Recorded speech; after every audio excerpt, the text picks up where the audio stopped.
Now, the name Habakkuk, it actually means one who embraces or one who clings to. Habakkuk is wrestling with God. He's wrestling with God. He's clinging to him. He's holding on to him. And watch him wrestle. Watch him embrace God in some very difficult situations. So today and next week, these sermons, they're not going to be a sitcom kind of sermon. You know, a sitcom, there's a little humor, and there's a little tension. And after about 22 minutes, after you take out the commercials, they neatly wrap up the issue, they neatly wrap up the problem, and everything is solved, and everybody's happy. No, over the next couple of weeks, we're going to see some tension. We're going to see and experience some drama, and there's going to be all sorts of unanswered questions, much like real life. And the theme verse of Habakkuk comes from chapter 2, verse 4. But the just shall live by his faith. And so it's by faith. I mean, even Paul in Romans chapter 1 says, for I am not ashamed of the gospel. I'm not ashamed of the good news of what Jesus has given and done for us, because it is the power of God that brings salvation to everyone who believes. First for the Jew and then for the Gentile. For in the gospel, the righteousness of God is revealed, a righteousness that is by faith from first to last. Just as it is written, the righteous will live by faith. It's by faith. And so let's go ahead, and we're going to jump into the book of Habakkuk. Habakkuk chapter 1, verse 1. The oracle that Habakkuk the prophet received.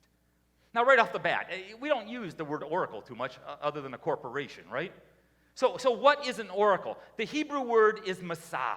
Okay, it's translated as an utterance or a burden, doom, a pronouncement of heavy judgment. And so Habakkuk received this burdensome message from God. It was a pronouncement of judgment. And Habakkuk, he didn't like it. Habakkuk outright told God, I don't like this. And he begins to push back on God. I mean, I love this because Habakkuk, he is keeping it real. He is being raw and he is being honest with God. He begins to complain to God. He's filing a complaint against God. And what I love about Habakkuk is he doesn't run away from God. He runs toward God. Remember how Jonah ran away? Tried to hide from God? Not Habakkuk. Habakkuk gets this message and he goes right for God. And he goes on to say, how long, Lord, must I call for help, but you do not listen? How long must I pray? And then he elevates it. He begins, or cry out to you. He's lifting up his voice now in anguish. Cry out to you violence, but you do not save. Why do you make me look at injustice? Why do you tolerate wrongdoing? Destruction and violence are before me. There is strife and conflict abounds. Let's bring it home. Let's bring it home today. Why is it that drunk driver, who already had 2-3 different offenses against them, was allowed to get behind the wheel and have an accident with that young family? God, why is it that a pandemic overtook the world and people that we love became ill and some passed away? God, why do you allow violence? God, why is terrorism and war and rumor of war all across the headlines? God, why do you allow corruption and greed? And he goes on to say, therefore, the law is paralyzed, and justice never prevails. The wicked hem in the righteous, so that justice is perverted. And what he's saying there is that God, the wealthy people, the people who have influence in our world, they can pervert the justice so things go their way.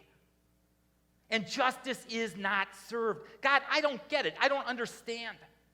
And Habakkuk comes against God with 3 different complaints. He says, 1, God, you don't seem to care. When I look around at what's happening in our world, when I look around at what's happening in my life, God, you just don't seem to care. And if you do care, God, you're not doing much about it. And then finally, what you are doing, God, doesn't seem fair to me. Habakkuk is basically saying to God, God, if I were in control, I would do it differently. Show of hands. Any of you ever feel like that? Yeah, I can't believe you just raised your hands. Because I just want to go, whoa, are you kidding me? Is that even legal? Can you question God like that? God, if I was in charge, I would be doing it much differently. Is that right to question God like that? To say to God, God, I don't like the way that you're doing this. I mean, isn't that kind of like sticking your nose up at God? I mean, isn't that being disrespectful?